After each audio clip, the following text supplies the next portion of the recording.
Hello दोस्तों, thanks for coming for the third video. ये video के अंदर हम लोग बात करेंगे कि इंडस्ट्री कैसे काम करती है, particularly sell side equity research. काफी लोगों का फीडबैक था कि please talk in Hindi so that काफी लोग और समझ पाए इस प्रोफाइल को। हम मैंने कुछ पीपीटी प्रिपेयर की है in detail to make it understand कि कैसे ये इंडस्ट्री काम करती है। I will directly jump to the screen and then last में आपको एक और प्रो टिप दूंगा। थैंक्स।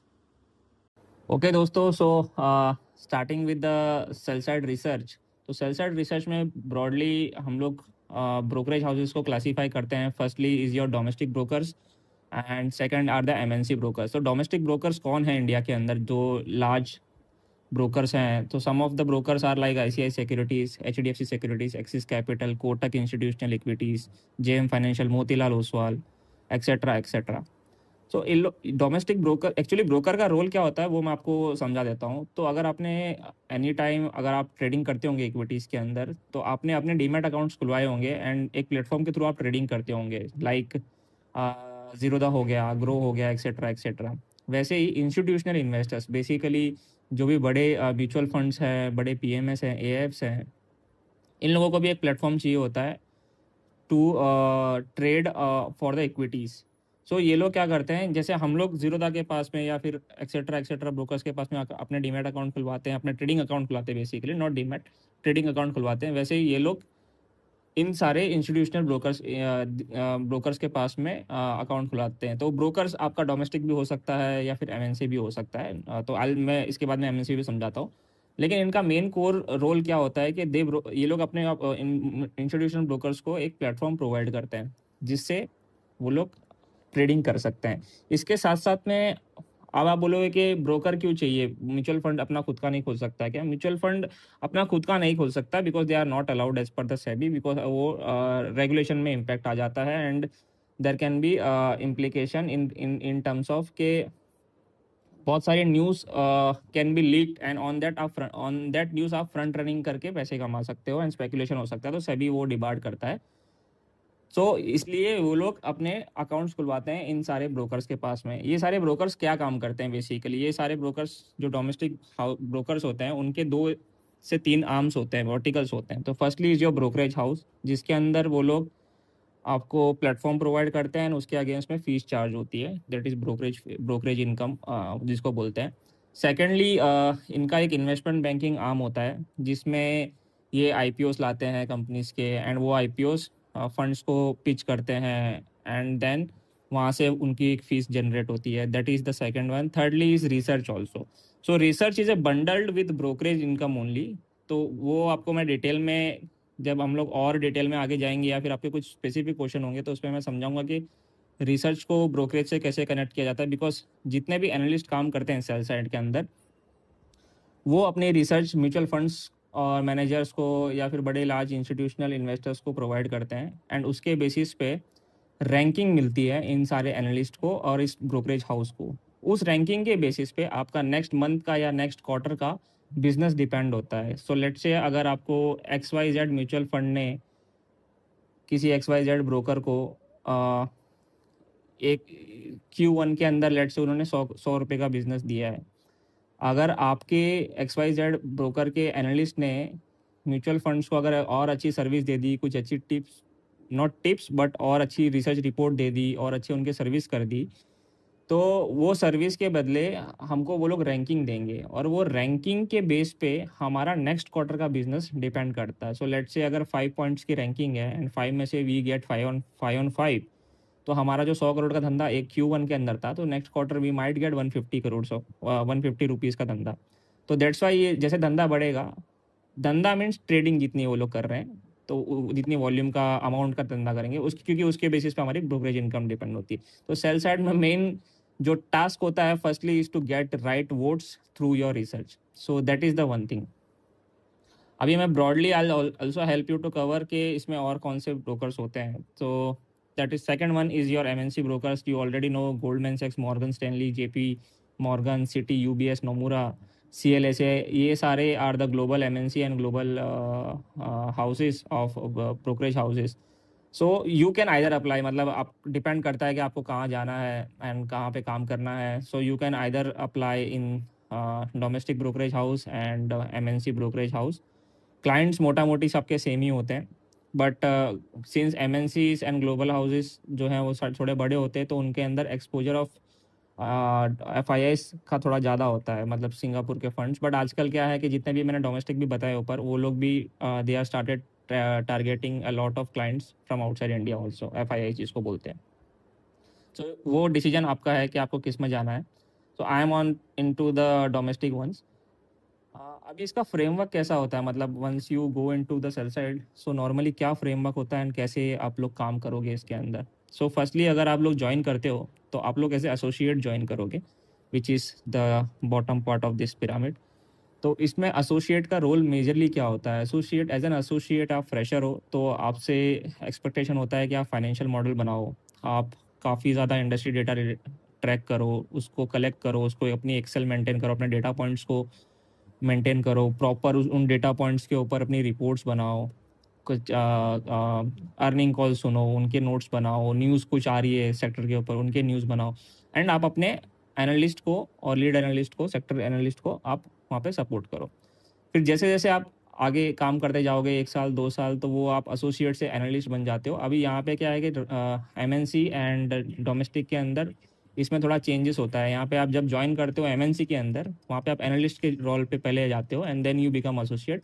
वेरस डोमेस्टिक के अंदर आप पहले एसोसिएट बनते हो and then you move it in the upper ladder, जहाँ पे आप एनालिस्ट और एवीपी और वीपी ये सारे बनते हो and then you become a sector lead over there. तो ये सारा काम हो गया आपका एसोसिएट से लेके एनालिस्ट में जाने तक का। एंड देन फिर आप सेक्टर लीड बनते हो। Sector lead is the one जो पूरे सेक्टर को ओवरऑल देखता है, जो क्लाइंट से बात करता है। सेक्टर लीड विल भी, मतलब नॉर्मली आज की तारीख में जितने भी बड़े ब्रोकरेज हाउस हैं उनके अंदर एक सेक्टर लीड होता है, हेड होता है, एंड उसके अंदर में 2 एसोसिएट्स होते हैं। तो one can be a senior associate and one can be A the fresher one, जैसे आप ज्वाइन करोगे तो वो है एसोसिएट कम एनालिस्ट।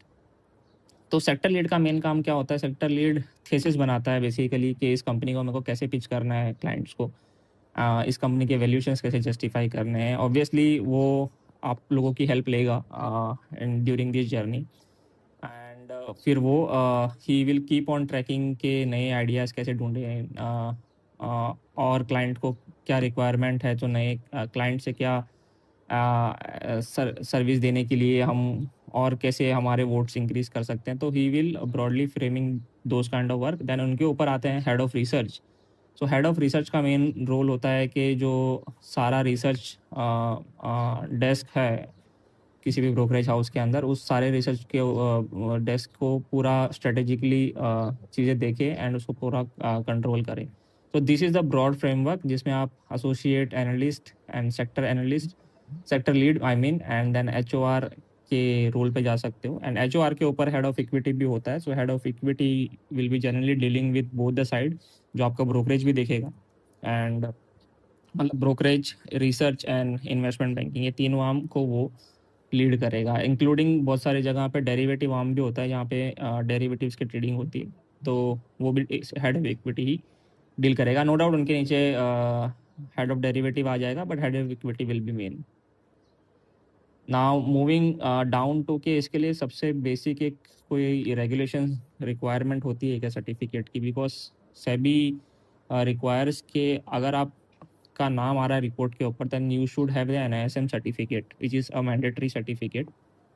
सो NISM 15 जो है that is the mandatory requirement, जिसके अंदर आप रिसर्च एनालिस्ट का सर्टिफिकेशन लेते हो and by passing the exam. So around 1500 to 2000 की कुछ फ़ीस होती है उनकी, जिसमें आप उनको either you can give online और either you can visit their centre and वहाँ पे जाके आप उनकी एग्ज़ाम दे सकते हो।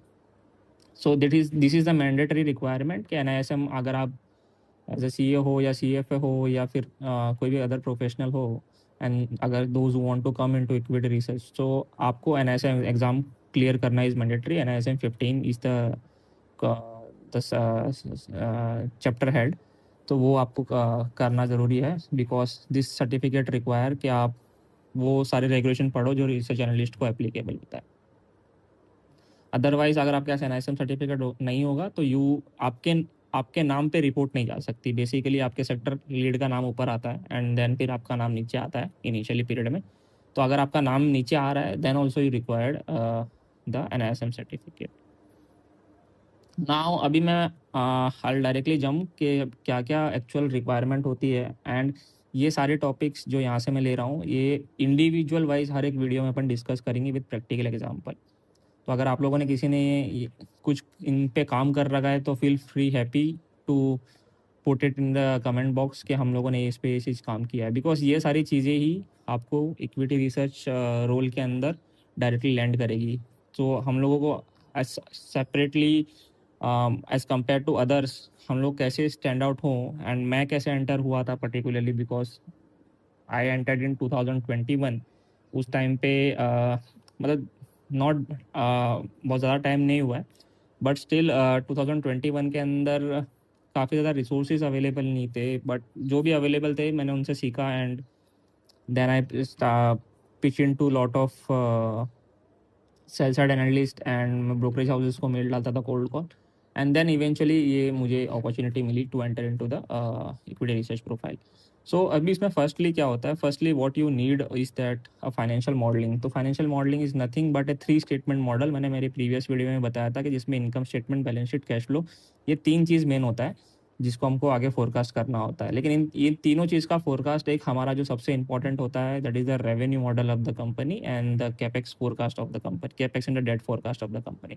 तो रेवेन्यू मॉडल क्या होता है? रेवेन्यू मॉडल जब मैं फाइनेंशियल मॉडल लूँगा तो और डिटेल में समझाऊंगा, but revenue model is something कि जहाँ पे आप देख सकते हो कि आपका जो रेवेन्यू है वो कैसे मूव होगा कंपनी का एंड उसके बेसिस पे हमारे मार्जिन्स कैसे मूव होंगे कंपनी के एंड ऑन दैट बेसिस हमारी growth and what are the drivers of that revenue and margin.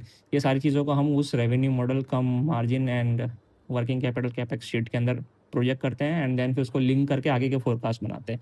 उसके बेसिस पे we get a value of the company कि हाँ ये कंपनी की वैल्यू फेयरली वैल्यूड है या नहीं है, by applying various valuation matrix, DCF ले लो या PE मैट्रिक्स ले लो, रिलेटिव वैल्यूएशन ले लो, वो सारे ले करके हम लोग कर सकते हैं। इसमें मैंने दिखा के रखा हुआ है कि क्या क्या होता है नॉर्मली, कि इंट्रिंसिक वैल्यू हम लोग निकालते हैं DCF करके। ये सारा मैं डिटेल में बताऊंगा आपको जब नेक्स्ट वीडियो जब फाइनेंशियल मॉडलिंग पे बनाऊंगा छोटी सी, तो उस टाइम पे बता दूंगा कि कैसे क्या होता है एंड ये this are the types of related metrics. लेकिन आई विल सजेस्ट कि आप लोग भी इसके ऊपर थोड़ा रिसर्च करो कि क्या क्या वैल्यूएशन मैट्रिक्स होता है, so that will be very helpful. Coming to उसके बाद में क्या होता है कि जैसे आपने वैल्यूएशन रिपोर्ट बना ली उसके बाद में आपको अपने थीसिस लिखने होते हैं कि भाई ये कंपनी में आपको इन्वेस्ट करना चाहिए, नहीं करना चाहिए, क्यों नहीं करना चाहिए, करना चाहिए तो क्यों करना चाहिए, नहीं करना चाहिए तो क्यों नहीं करना चाहिए। सो आप अपने थीसिस एक रिपोर्ट में लिखते हो। सो इसलिए मैंने आपको मेरे सेकंड वीडियो में बताया था कि या you should have the ability to write also. So आप बहुत सारी रिपोर्ट्स पढ़ोगे, कंपनी के एनुअल रिपोर्ट्स को एनालाइज करोगे, वो भी मैं आपको separately I will take the separate video of that कैसे करना है वो सारी चीज़ें, जिसमें आप इंडस्ट्री को पूरा एनालाइज करोगे, बिजनेस स्ट्रक्चर समझोगे, कंपनी का रिस्क समझोगे एंड सब चीज़ों को कनेक्ट करके एक डॉट पॉइंट्स पे लेके आओगे कि हाँ दिस आर माई 4 और 5 points. on that basis I recommend to invest or not to invest. So that's the second tool. Third tool and fourth tool is basically वही जो आपने ये सारा जो ज्ञान पूरा वैल्यूएशन कर लिया, रिस्क निकाल लिया, कंपनी को स्टडी कर लिया, इंडस्ट्री को स्टडी कर लिया एंड आपने 4-5 पॉइंट निकाल के अपना एक थीसिस बना लिया, उन सबको एक रिपोर्ट में उतार के you get your output of the product of that. तो इसमें नॉर्मली क्या स्किल रिक्वायर्ड होती है? नॉर्मली यू रिक्वायर्ड आप फाइनेंशियल मॉडलिंग के लिए आपको अच्छे से अकाउंटिंग आपकी अच्छी होनी चाहिए सो दैट आपको मालूम पड़े कि इंटरनल जो भी एडजस्टमेंट्स हुई हैं कंपनी के अंदर वो आपको इजीली अंडरस्टैंडेबल होनी चाहिए। एंड फिर यू शुड ऑल्सो नो कि इन सारी चीज़ों को पढ़ना कैसे है, कहाँ से क्या सोर्स निकालना है। तो मैं ईच एंड एवरी चीज़ को आपको डिटेल में पढ़ाऊंगा, but this is just for your knowledge कि ये सारी चीज़ें होती है। लाइक क्या क्या डॉक्यूमेंट पढ़ने चाहिए नॉर्मली, तो एनुअल रिपोर्ट्स पढ़ते हैं, इन्वेस्टर प्रेजेंटेशन पढ़ते हैं, कॉन्फ्रेंस कॉल ट्रांसक्रिप्ट पढ़ते हैं, पीयर्स की रिसर्च रिपोर्ट पढ़ते हैं, but this is the last one कि उन्होंने क्या लिखा है ना अपनी सोच कैसी है। तो बट उनकी उनकी चीज़ों को हमको उतारना नहीं है हमारी रिपोर्ट में। Our report should be an independent report. So peer report is just to get a sense कि मतलब हम इन्होंने क्या सोच से लिखा है एंड इसमें किस कोई डिटेल ऐसी तो नहीं है जो हम मिस कर कर रहे हैं या how more value added we can make our report as compare to this other reports. So that is that. ठीक है दोस्तों, तो अभी तक अगर आप लोगों ने ये पूरी वीडियो देखी है तो एक ही चीज I want to highlight is that कि ईच एंड एवरी टॉपिक जितने मैंने इसमें बात की है, may it be valuation, may it be your financial modelling, report writing, understanding the companies, annual report में क्या देखना चाहिए, डेटा कहाँ से मिलेगा, ये सारी चीज मैं डिटेल में समझाऊंगा दोस्तों आगे आने वाली वीडियोस के अंदर. सो एक ही रिक्वेस्ट है आप लोगों से कि जितने भी स्टूडेंट कम्युनिटी के लोग हैं या प्रोफेशनल लोग हैं जिनको इक्विटी रिसर्च के अंदर आना है पर्टिकुलरली, सो ये जो इतनी में मैं वीडियो बना रहा हूँ, बिकॉज चैनल अपना इतना बड़ा नहीं हुआ है अभी तक. सो जस्ट एक रिक्वेस्ट है कि आप लोग मेरी कम्युनिटी हो जितनी भी बनी हुई है, तो आप लोग जस्ट ये वीडियो अपने सर्कल में भी प्लीज स्प्रेड आउट करो, शेयर करो, सो दैट बाकी लोगों को भी इससे एडवांटेज मिले. And thank you for your support and keep on liking this videos and please share it with your colleagues also. Thank you so much.